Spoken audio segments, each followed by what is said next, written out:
welcome into the ReMix. Happy 4th of July weekend. I'm Joe Weil. We begin with the ReMix Restaurant Row, and it's a spot that's familiar to many, but offering up a few new treats this summer.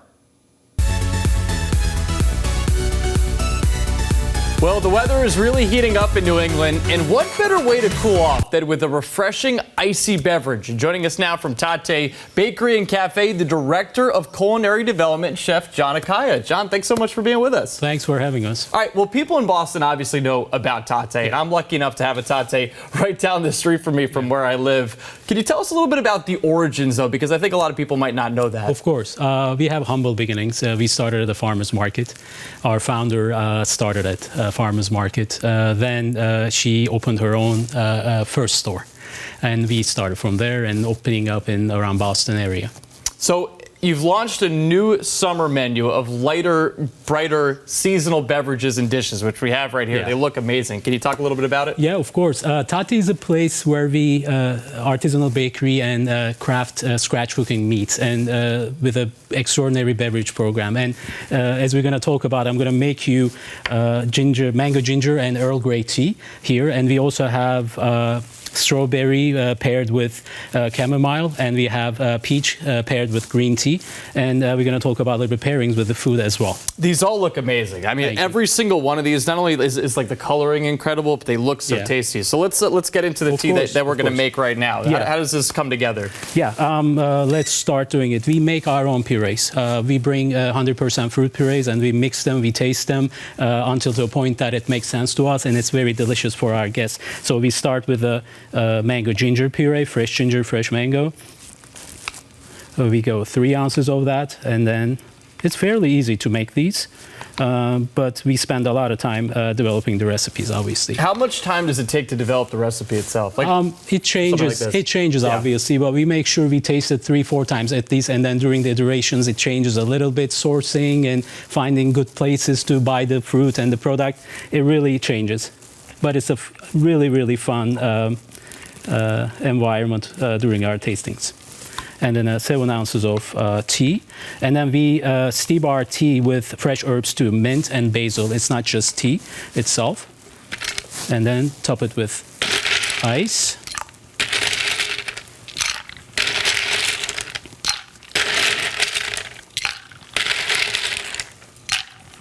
I always like what it says in the cups too. Tatte like latte as well. Yeah. We like to play with words. And this is our mango ginger. Oh my God! Thank you so much for making this. I'm a lucky guy. I get to drink this. I love having these with actually summer line of food menu items because we are extremely seasonal. I mean, you pair it with peach and strawberry salad, extraordinary, and the salt and the sweetness and the spice. And it's so refreshing too. Yeah, right? And that's obviously key for summertime, right? You want to make something that's actually going to refresh people. Exactly, and we wanted to keep the sugar level to a minimal. It tastes great, but it's very refreshing. And you have locations all over the state, so obviously people need to get out and try some of these things that you've prepared for us. Let's take a look at the dishes that we have in front of us too. What are some of the things that we've made today? Great. We have our fresh corn and avocado farro salad. It's very light and bright. That's the culinary take we wanted to for this summer. This is our beet and blueberry salad with blueberry dressing and a little bit ripped ricotta underneath. And this is our peach, roasted peach and strawberry salad, very light, obviously, as it sounds like very fruity. And this is our roasted salmon bowl with rice and snap peas and asparagus. These all look so delicious, and they're all different too, which is really neat. But I'm looking at all these, and it makes me think of summertime because it just it looks fresh, but two, it looks refreshing, and especially in a time like this. It's the beauty of Tatte. We are able to do scratch kitchen cooking, and it makes it easier for us to utilize Mother Nature. Yeah. These two things over here before we go, just the things that we have prepared over here. So we've got some breakfast things obviously over here, croissants, and then we have some desserts as well. These are part of the staple of Tatte. Exactly. And going into your store, I mean, again, I've gotten, I think, everything on this right side here at least once. Lucky you. Lucky me, exactly. Yeah. How did you guys as a group collectively come up with what you've really created here as part of the restaurant that people like me want to come in and get? Yeah. Again, it takes a little bit of time to think, sit down, and understand what Tatte is, and then reflect that onto our product and how we can actually innovate and then produce and commercialize. And our bakers, they work every day, right? In order to keep everything fresh, they deliver twice a day to every cafe. This goes for our bakery items, our specialty items, and pastry items as well. So it's. I think we are lucky that we have a team such dedicated, to this craft. I'm going to put you on the spot. Do you have a favorite among the group here? Yes, this one is my favorite. Okay. Pistachio croissant is really, really my favorite. Also, we worked a lot to create our own coffee. We work with extraordinary roasters all around Boston, and pairing them with one of the espressos or lattes or drip coffee with pistachio latte, it's kind of heaven. I'm glad you said the pistachio croissant too, because I just had a coworker ask me, hey, after you guys talk to John and the people from Tatte, can you save me one of those for later? So I'll have this to. This is all for you. We appreciate it. And we're so lucky to be here. And we're going to dive into the food here. John, thanks so much for being with us. Is there anything else that you want to say before we let you go? Well, it's such a special place, Tatte, and thank you for having us. Come and see us. It's a beautiful spot for brunch as well. So thank you. Of course. Thank you so much for being with us. Again, we got John Akaya from Tatte Bakery and Cafe, and we appreciate you being with us and for all this delicious food, which I'm going to get into here. Thank you so much. I was lucky, man, to start off my morning like that. Coming up next, she's a rising star in the music scene, and she was just in Boston. We talked to singer Savannah Lee about her career and the best part about being on tour.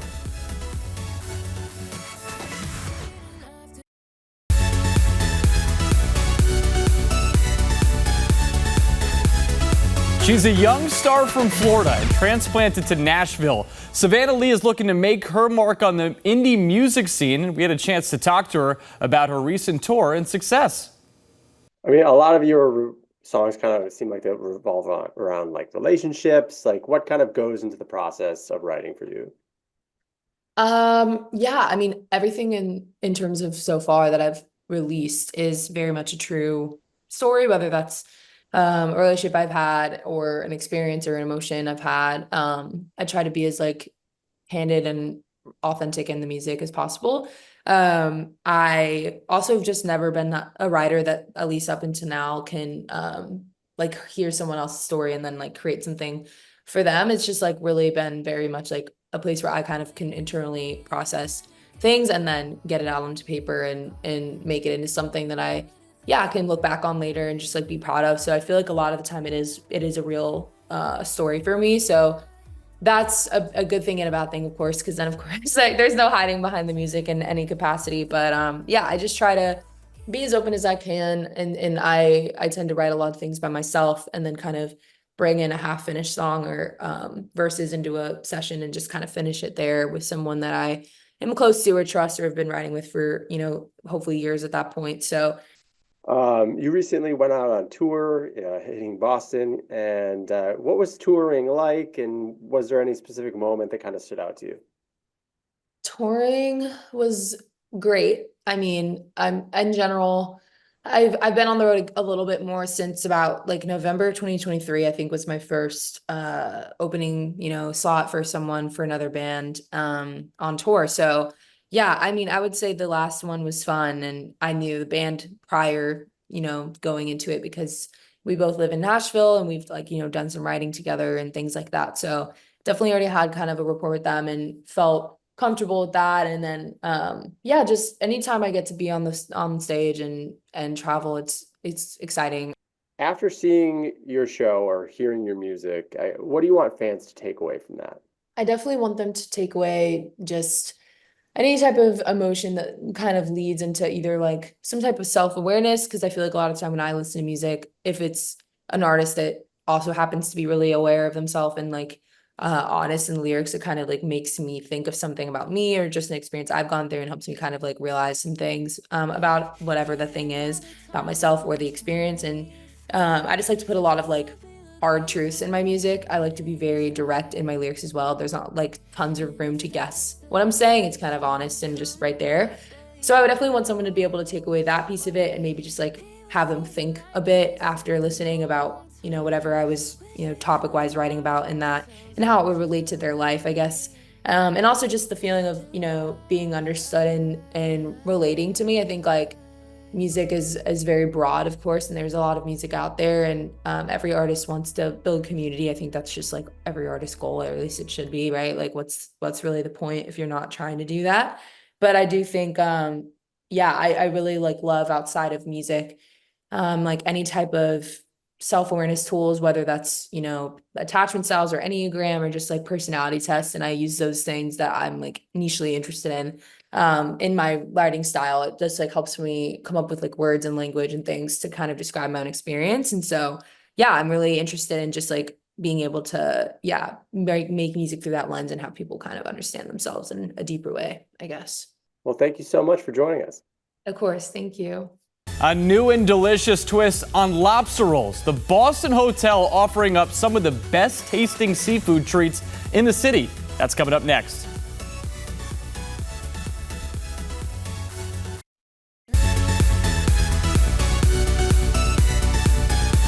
So the secret to a great summer is having at least one amazing lobster roll. And there are plenty of spots to grab one, including Seaport's Omni Boston Hotel. Hey, what is the best way to have a lobster roll? It's summer. It's the debate we love to have. It's delicious no matter what the answer is. Presenting a couple of other options for you. Omni Boston Hotel at Seaport's executive Chef Youssef Galaini. Thank you for being here. Nice to be here. All right, so Chef, first things first, you're getting going. There's a lot of dining options at Omni that we want to talk about, but you are boldly introducing two new flavors into this realm of New England lobster roll gospel. So what are you prepping right now? Let's dive into it. So we've got a couple of restaurants, one of them being lifted at the Omni Seaport. And our claim to fame there is our salted caramel lobster roll. Salted caramel lobster roll. So we incorporate salted caramel into the butter, which really kind of brings out the sweetness that you see in the lobster. Yes. And our goal at the end is to just make that amazing lobster as sweet and flavorful as possible. So it's our fun take on a warm buttered lobster roll. We have beautiful brioche buns that we do. Lobster goes in, caramel flavor comes through, the sea salt flavor comes through. It's wonderful. Okay, so Chef, this is the genius. The genius is in the simplicity. You attach the sweetness of the lobster, the familiarity of the butter, but where does the creativity come from? The creativity is you're boldly serving a warm lobster roll that is flavored with other things in a traditional kind of setting. So what we want is to kind of give you something unexpected and something fun to have when you're eating. Should we build one? Go ahead. Yeah, absolutely. All right. So split top. Split top, bun. absolutely. Very important to make sure that we have a nice split top bun. So with such a basic roll, what is the key to a great lobster roll? Toasting the bread, having excellent bread, toasting the bread, having excellent lobster, that's the most important thing. We like using the claws and the tail and all of the bits from the claws. And I notice this is chunked up. You're not grinding it down. This is like identifiable. You can say, oh, that's claw meat right there. That's some of the tail. So this is... Wow. And you can see steam. This is what you get. You get that really excellent... Because, you're getting lobster, and you can tell that it's lobster, You can. You can see the claws, you can see the tail, you can see the knuckle portions there. Salted caramel. It's beautiful. Perfect. Yeah. But you also have more dining options. I believe there are 4 restaurants at Omni Seaport, correct? That's right. At the Sporting Club. The Sporting Club's next, decided to do a more savory version. So for that one, we do... Even more savory. Even more savory. The keyword being more. That's right. That's right. So for that one, we actually do a lemon miso lobster roll. Lemon miso. So we've taken the same kind of provenance of that wonderful lobster with butter that's warm and really speaks to summer in New England. Yeah. And for this one, we make a light miso lemon mixture. Wow. That really flavors that lobster. I think the recurring themes are sweet and salty in all of our things. Sweet being the lobster, and salty being the sea salt. And we're amping that up a little bit more with lemons. We use beautiful Meyer lemons and the miso. So it makes for an excellent kind of combination. We serve it with crinkle cut fries. So we'll heat up some more here. Okay. So we've introduced our lemon miso paste. Yeah. We've got a little bit more butter. We'll throw in some more. And for people who haven't experienced miso, describe what that brings specifically to the lobster. Oh man, miso is one of the coolest flavor combinations because it's at the same time nutty, sweet, fermented. It's got a tiny bit of texture to it. It's such an exciting live food because it's a fermented food, so it's a wonderful and it's thing not to have. going to take over the lobster. Oh no, lobster no. Is so distinct. Yeah, but the fermented soybeans really give you kind of a nutty flavor, which kind of starts drifting towards sweet, and that's again an excellent complement to the lobster. But smell that, smell how awesome the lemon miso flavor is right there. I need to stay on my feet. Holy cow, that smells delicious. Yeah, it's one of my favorites that we do. Wow. And it's honestly, it's a perfect thing to do in the sporting club. So Omni Seaport is really accessible. You don't have to be a conventioner or someone on vacation or even a denizen of the Seaport to experience all of this. It's a great establishment. You've got dining options all over the place. That's right. And whether you're choosing lifted or the sporting club, you can get in on one of these. Incredibly generous, I might add. Hey, listen. Incredibly generous. If you're gonna have lobster rolls. If you're gonna have lobster, you gotta do it all the way. My mouth's watering. I can barely speak. If you've never had a Meyer lemon before, if you want to smell this lemon, it is absolutely wonderful. It's known more even for its zest and the smell than for the juice, which tends to be a little bit sweeter and less acidic than traditional lemon.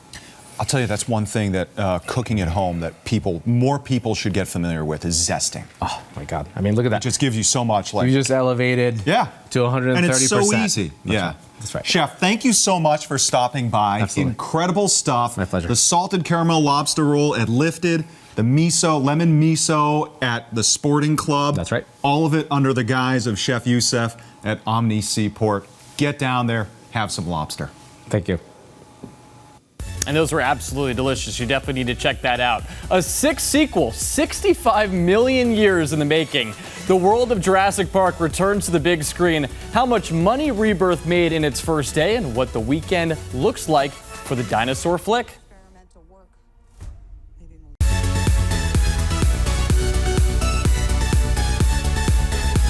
Dinosaurs once again roaming at the box office this weekend. Please open the door for me. Jurassic World Rebirth, it took in $28 million at the box office this past Wednesday and is looking to sink its teeth into roughly $100 million more by the end of Sunday. The film, the seventh in the Jurassic series, stars Scarlett Johansson and sees a crew of mercenaries going to a previously undiscovered island where mutant dinosaurs roam free. The 2019 movie Parasite feasted its way to the top of a list for best movies of this century, and that's according to the New York Times, which selected it. The movie tells the story of a poor family that sees an opportunity when their son starts working for a rich family. They soon find ways to work within the same household and live a parasitic life. The film won several Academy Awards, including Best Picture, Best Directing, and Best International Feature. So here are the top 10 best movies of the 21st century. You have Parasite coming in at number 1, Mulholland Drive at number 2, followed by There Will Be Blood, In the Mood for Love, and Moonlight. So that's the top 5. Here's the rest of the top 10. No Country for Old Men at number 6, Eternal Sunshine of the Spotless Mind at number 7, one of my favorite personal movies. Coming in at number 8, you have Get Out. At number 9, Spirited Away, and then The Social Network rounding out the top 10. Once again, thank you so much to the great chefs that we had come in this week, and thank you for joining us here on the Remix. We'll be back next week for more lifestyle, community, and entertainment news.